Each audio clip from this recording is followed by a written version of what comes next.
Well, good afternoon, and really thank you so much for inviting me here. Thank you, Professor Horgan, for having me. It's been a very enlightening day for me. I was aware of the situation before I came, but I hadn't realized how very traumatic it has been for patients, the healthcare community, and physicians and other health providers in trying to deal with this situation. And I really have to congratulate you on not just on planning this day and the attendance here, but also on your courage at trying to address what have been really difficult situation. What I'm wanting to do today is sort of two aspects to my talk. One is to share with you some of the general approaches we've been taking in our province around a more general women's health strategy beyond cervical cancer prevention, but also share a little bit about our provincial approach to cervical cancer and our ideas around eradication. I am obliged to let you know that I have had the opportunity to work with several of the companies who produce the vaccines and currently have funding from several national organizations. So it's, I think, speaking to the converted in this room, to say that, of course, women's health is important.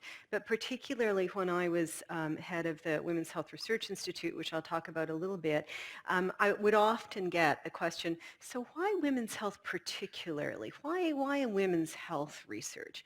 And I just think that more and more, we're recognizing that when women thrive, all society benefits. And it's really important for us collectively to pay attention to women's health and really understand the women's position in society and how critical their health and their well-being are to the health of a society overall. I want to just contextualize my comments and where I come from with regards to Ireland. So first of all, our population, interestingly, is actually quite similar, but our geography is very different. And I apologize, this was the only picture I could get. It's kind of centered around the United Kingdom, but I think it gives you the sense of the size and scale of our province. And when we're dealing with a population similar to Ireland, but in very remote and extreme conditions, it just adds to some of our particular nuances and challenges with regards to delivering health. And in particular, many of those small communities are populated by our Indigenous, our First Nations people, and those women in particular have been the most marginalized in terms of access to health care. The other perspective I come from now as an executive vice dean of the only faculty of medicine and the only medical school in the province, we manage a distributed medical program. And so we actually have educators and faculty throughout the province delivering healthcare education and research in both undergraduate and postgraduate to many communities. So again, a very interesting challenge, and just to give you a sense, I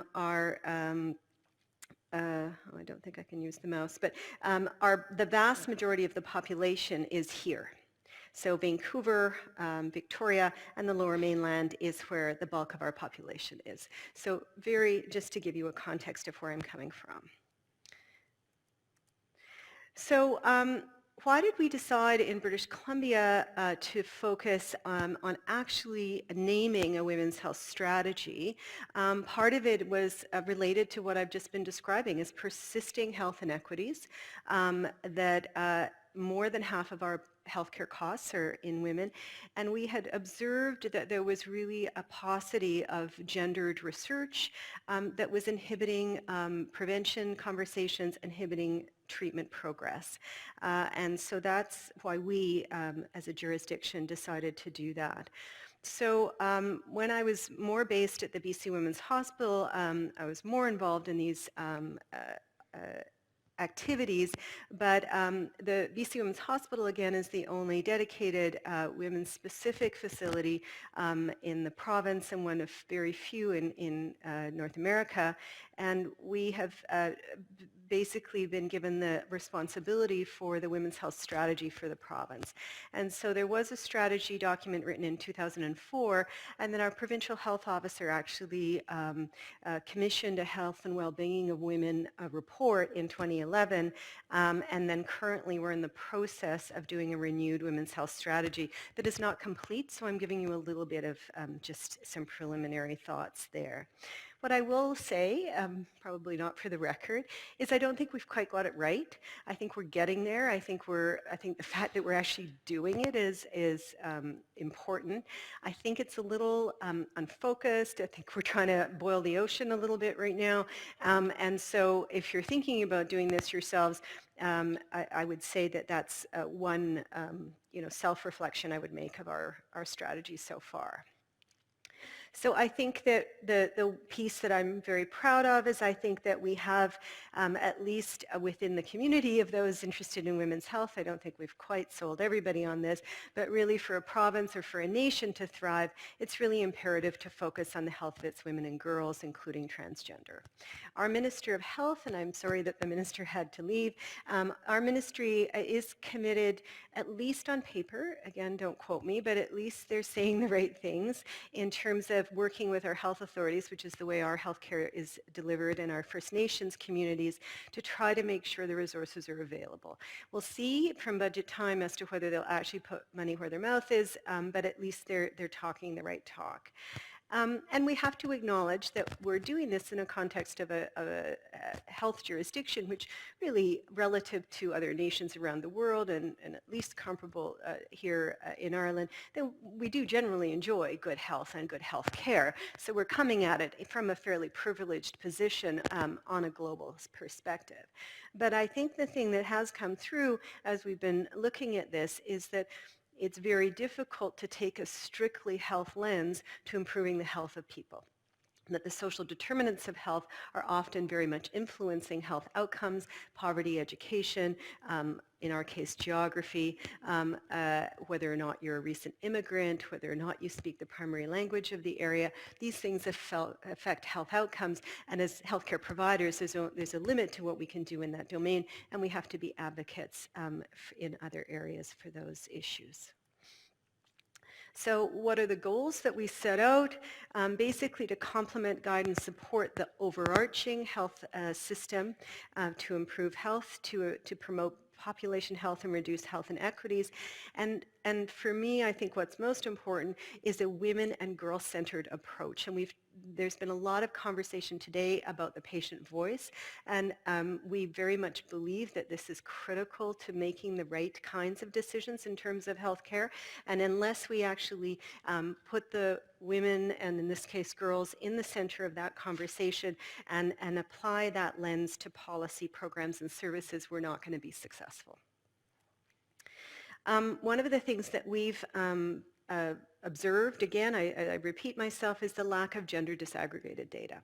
I don't know whether you see this here, but in our non-gender specific issues like gynecology and so on, but if you look at general health outcomes, lung cancer, pancreatic cancer, heart disease, you name it, there is inadequate gender disaggregated data in which to make informed decisions. In our pharmacotherapeutics and our chemotherapeutics, we don't always have good gender disaggregated outcomes to know how to manage. And we know for sure that there's lots of data to suggest that those outcomes are different for men and women, and often different for age differences and so on.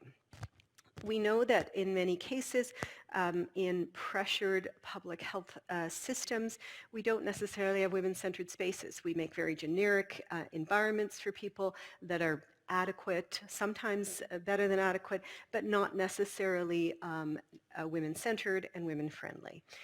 We found that, Mary and I were talking a little bit earlier, in HIV early in the days, where in high-income countries it was predominantly men that were affected by this. And our clinics and our health services were very much directed to that, and women were not centered there and actually found it very difficult to access care in a very male-dominated environment. And needing to focus our interventions for women from different backgrounds. Again, I think Ireland's become a little bit more diverse than it was in the past. Certainly British Columbia is a very diverse community with very people from very mixed cultural backgrounds. And unless we understand from where they're coming, when you talk about your communication strategies, our communication for me comes from a sort of Anglo, English-speaking, privileged perspective. And when I converse with a patient, I need to understand if I'm talking to them, for example, Indigenous women do not like to make eye contact directly. They find that offensive, they find it difficult, so you don't necessarily have to expect them to do that, but you need to understand these cultural differences in order to be able to communicate effectively. So the principles of our strategy: data-driven and evidence-informed, taking a life course perspective, trying to have universal and enhanced initiatives, engaging with diverse populations, and women and girl-centered. So in order to prioritize the gender-based knowledge, we actually have a women's-specific research institute, and not exclusively, but needing to pay attention to life course events. Somebody mentioned earlier the fact that we have an aging population while our women are aging, and things that are specific to women's experience in aging, not just menopause, not just osteoporosis and falls prevention, but mental health, cardiac care for women, and other chronic disease management have a specific gendered perspective. And the data on that is actually very slim. We obviously have to have cancer prevention and care in non-women-specific cancers, and of course much talk today about breast and gynecologic cancers. One small example of this need for a sex and gendered lens is lung cancer. So women started to smoke in greater numbers in sort of society. I think the movies, you all remember the movies with the women smoking, looking very sexy and wonderful. And so this really increased population tobacco use. But there was a differential biologic response between men and women. And women, in fact, are more likely to develop heart disease related to smoking than men. And sadly, and I'm not sure actually of your statistics here, but lung cancer actually leads breast cancer as a cause of death among women in British Columbia. And that is very rarely known. And lung cancer sadly has a stigma associated with it. First question people ask about a lung cancer, person with lung cancer is, did you smoke? Or did the person smoke? Blaming almost right away, whereas breast cancer doesn't have sort of that intrinsic blame associated with it. So things like that we've got to work on. And certainly we do not have adequate lung cancer screening, and we don't have gender disaggregated data. So just one example of where we need to put that lens on general health issues. So priority areas for the strategy right now, you can tell it's a little bit all over the map, boiling the ocean, but generating new knowledge, dealing with mental health and substance use. We have a huge opiate crisis in British Columbia. We have the capital of injection drug use in Canada, thank you very much. And violence against women and girls, a huge problem, and chronic disease, and certainly sexual, reproductive, and maternal health remaining critically important. So one of the things that we've done in order to try and address that is created a relatively new Women's Health Research Institute. It was established in 2005. I had the privilege of being the inaugural executive director. I've handed the reins over, thankfully. But really to try and focus research at our reference facility, and to try and provide an umbrella for women's specific research for the province. And to also look in some cases to some global work. And again, why a women-centric research institute? The number of times I got asked that was unbelievable. But really important to name it and put a home for this, to allow for cross-collaboration, to allow people that don't even sometimes realize they're doing women-specific research to come together to try to influence policy in terms of health funding and so on. I've asked so many basic scientists, do they even know the sex of the cells or the animals that they're using as animal models? Sometimes not. And the global burden of poor health outcomes in women. This is actually a picture of a little project we're doing in a small community in Uganda, evaluating the self-screening for HPV that was extremely well uptaken. And this is a program that's related to UBC and across the province. So what I'd like to do now is just move to what I think is an example of an opportunity. I think there's been a lot of pain and difficulty shared today, but I would like to say to you, I think there is also an opportunity here. There's been a huge focus and a huge attention paid to cervical cancer, and it's been said earlier that the WHO has called for action on cervical cancer eradication. So this is an example of a women's health issue that we could take collectively and actually try to really make a difference. We can build on history, shared research, and reach out. We have a strategy where we'd like to actually eradicate cervical cancer in British Columbia. What we think is we've got a tractable population, we've got a size and scale that maybe we can actually do this and demonstrate as a demonstration project, and I would suggest Ireland could potentially do the same. We started population-based cervical cancer screening in British Columbia in 1955. So we do have a bit of history in this domain, and we have had very fortunately low rates of cervical cancer as a result.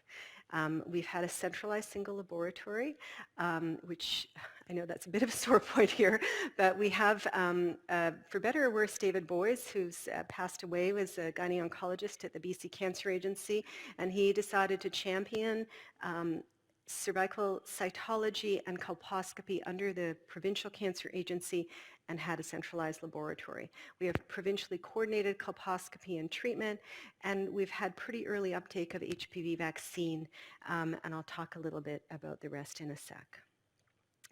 So if we were going to eradicate, and again, I know many people in the audience are experts in this area, we would have to maximally prevent all infections we possibly could. So it means the best vaccine distributed to the maximal population we can afford to do, which also means we have to minimize additional HPV infections and maybe look at more affordable vaccine schedules.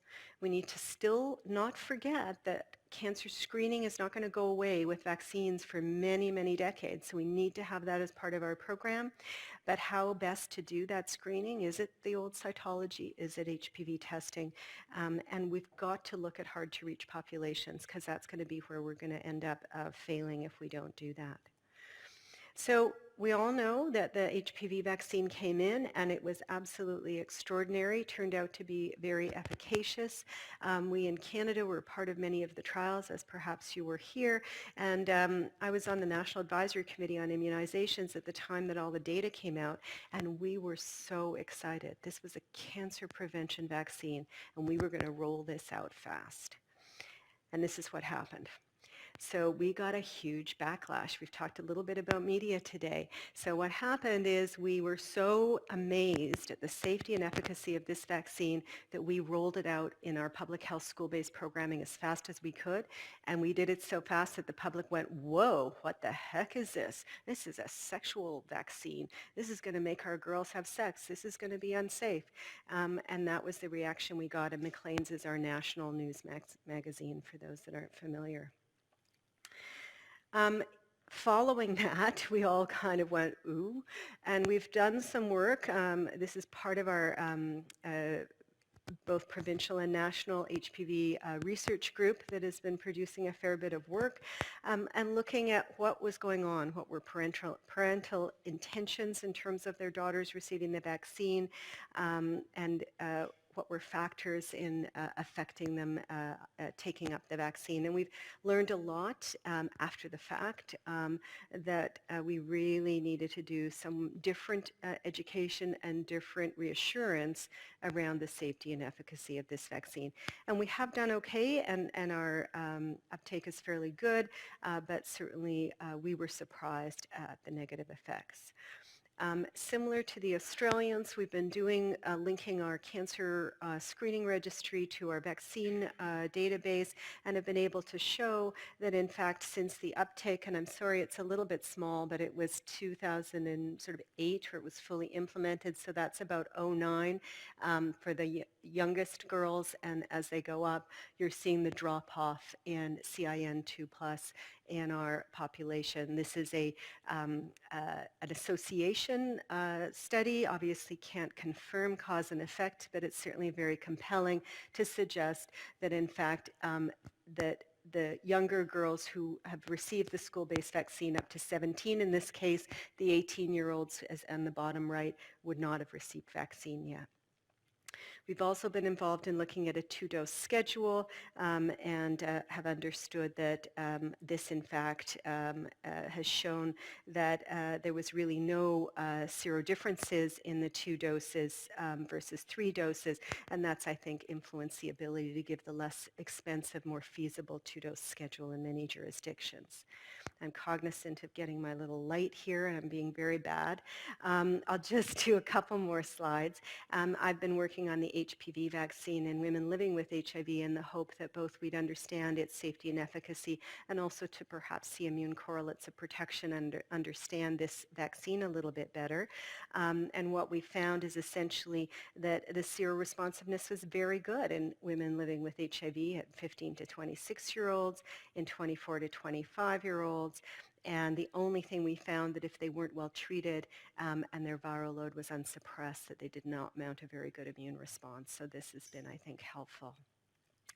I'm just going to touch, if you'll indulge me, for a couple of secs on our cancer screening program. We do have this centralized program with ongoing quality assurance that I think has been quite effective. And sorry. And a linkage of Pap Smear's colposcopy and a real quality feedback to all the colposcopists. We do about 450,000 Pap smears a year, and we diagnose about 178 cancers per year. So really, we're a little bit time shifted from where you guys are with your cervical cancer screening, and certainly have lower numbers because of the time shift. We've also been looking at primary HPV testing, and my colleague Gina Ogilvie ran the very, very large 20,000 women randomized controlled trial on HPV screening versus standard cytology, and massively complicated format, and showed that, sorry, I'm just going to try and, oops. Showed that in fact there was a significant reduction in CIN2+ in the women in the HPV screening arm at 48 months, which I think has been leading to global changes in addition to many other studies with regards to going to primary HPV testing. And this may allow you, as it sounds like you are, to sort of jump over some of the cytologic challenges and to be more at the forefront in terms of implementing HPV testing as a primary screen. We're also looking at access using different modes, and we've been looking at self-testing. We looked at it in Kampala. We're now looking at it in northern British Columbia and in refugee communities, and women are unbelievably good at getting good samples of HPV and are very willing to use self-swabbing. And so that might be something that can get around embarrassment to have a Pap test or embarrassment to have a pelvic examination, and I think needs to be put in place as part of a strategy, maybe not exclusively. So can we eradicate cervical cancer? I would say absolutely. As a collective, I think we can. And perhaps jurisdictions the size of British Columbia or Ireland could take that on as a demonstration project for other areas in the world. We know how to screen and identify HPV. We understand its progression pretty well, not entirely. We're going to look at some cofactors in our research group. We can treat and eliminate early precancer if women are able to access that. And so I think the opportunity is in our grasp. So I would love to see us partner in this endeavor. I have to acknowledge all the women and girls that participate in our research and the many people that work on our HPV research team. So thank you.